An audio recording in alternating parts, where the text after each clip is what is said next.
c'est négatif, ou quand les situations de la vie te font montrer des vérités qui te disent que pour toi, ça n'avancera pas, que pour toi, tu ne t'en sortiras pas.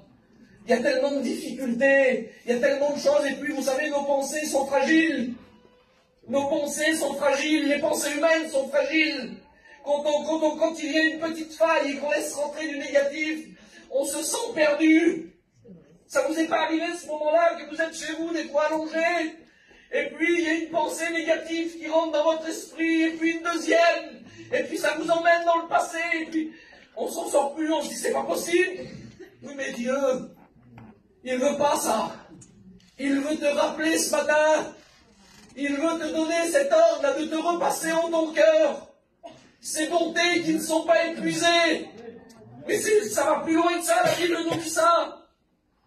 Les bontés de l'Éternel ne sont pas épuisées, ses compassions ne sont pas à leur terme. Elles se renouvellent chaque matin. Amen. Quelle grâce, Seigneur. Amen. Je ne sais pas la semaine que tu as eue, je ne sais pas ce qui s'est passé, je ne sais pas la journée que tu as eue hier, mais je voudrais te rappeler que ce matin, en Dieu, ça se renouvelle pour toi. Amen. Où l'ennemi te dit que c'est fini, et bien lui, il te rappelle que ses bontés ne sont pas épuisées et qu'il veut prendre soin de toi, qu'il veut te faire du bien, qu'il veut t'aider, qu'il veut t'accompagner. Vous savez, des fois la marche n'est pas facile, les situations de la vie nous font mal et nous font peur, mais lui, il te dit qu'il est avec toi, qu'il sera toujours là, qu'il te soutient de sa droite triomphante. Parce qu'ils sont en train de vivre un moment qui fatigue, un moment qui est dur, un moment que humainement, des fois, on se dit, j'ai plus la force. Je pense que ça vous est arrivé d'employer ce langage et de dire, c'est pas possible, Seigneur, que ça s'arrêtera plus alors. Ça sera toujours comme ça. J'ai plus la force. Oui, mais la Bible nous dit dans le psaume 84 que quand nous, on n'a plus la force, il nous demande de marcher. Il nous demande d'aller un peu plus loin, d'avancer un peu plus.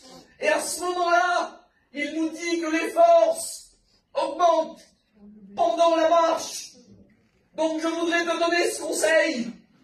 Si l'ennemi est en train de te dire stop, si l'ennemi te fait arrêter, si l'ennemi te paralyse dans tes pensées, ou s'il veut te faire du mal par rapport aux situations qui sont vraies, je voudrais t'encourager en te disant tout simplement, avance, va de l'avant, continue le combat, marche, parce que ce que le Seigneur a mis dans ton cœur, c'est pas épuisé.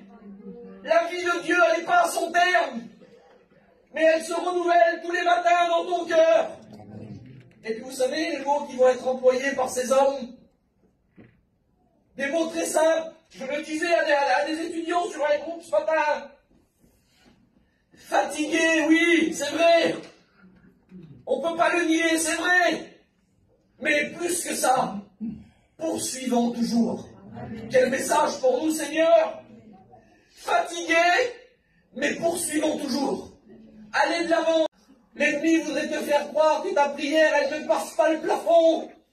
Mais je voudrais te dire, même avec de la faiblesse, même avec un langage difficile, quand tu pries Dieu, elle traverse le ciel.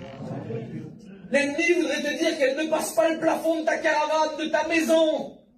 Mais je voudrais te dire que quand tu pries, tu touches le cœur de Dieu. L'ennemi voudrait te faire croire le contraire. Mais n'oublie pas que nous avons un Dieu qui est rempli de compassion. Amen. Et qui veut te faire du bien ce matin. Il y a des choses que tu n'as pas vues encore. Il y a des choses que je n'ai pas vues. Mais la foi me donne à le croire. Je veux le croire. Je ne veux pas d'inquiétude dans mon cœur. Je veux croire. Quelle importance, Seigneur, de croire. La Bible nous dit, crois et tu verras. Si tu crois, Seigneur, prends-le en considération ce matin. Si tu crois, tu verras la gloire de Dieu. Amen. Si, moi je peux pas. C'est pas possible que j'avance là, il y a un mur. Alors devant ce mur-là, je vais murmurer, je vais me poser des questions, j'y arriverai pas, c'est pas possible. Je peux pas aller plus loin. C'est toujours pareil, je vis toujours la même vie. J'ai toujours les mêmes problèmes. Je vis toujours la même situation.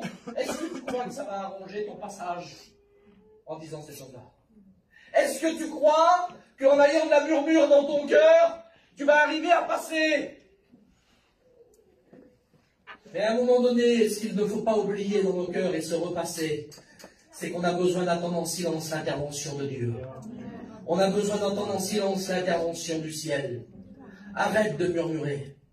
Tu te mets devant ce mur-là et tu dis, Seigneur, crée-moi un chemin. Donne-moi la force. Aide-moi à aller plus loin.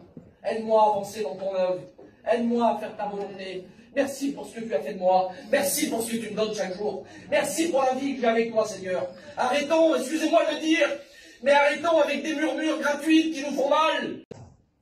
Le silence de Dieu, je voudrais te le rappeler, ne veut pas dire qu'il ne t'entend pas.